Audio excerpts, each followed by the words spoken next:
આ વિશ્વ હાઇપરટેન્શન દિવસે ચાલો આપણે સૌ સાથે મળીને હાઇપરટેન્શન એટલે કે લોહીના ઊંચા દબાણને નિયંત્રિત કરવાનો સંકલ્પ કરીએ.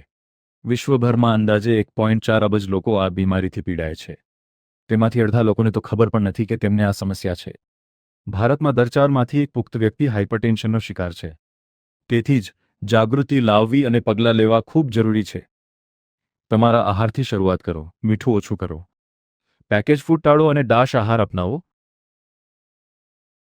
દેશ આહાર જેવા હૃદય સ્વસ્થ ખોરાક પસંદ કરો, જેમાં ફળો, શાકભાજી અને આખા અનાજનો વધુ સમાવેશ થાય છે. સ્વસ્થ જીવનશૈલી મહત્વપૂર્ણ ભૂમિકા ભજવે છે. તમાકુ છોડો અને ધૂમ્રપાન ટાળો, દારૂનું સેવન મર્યાદિત કરો, તણાવનું સંચાલન કરો અને સ્વસ્થ વજન અને ઊંઘ જાળવો.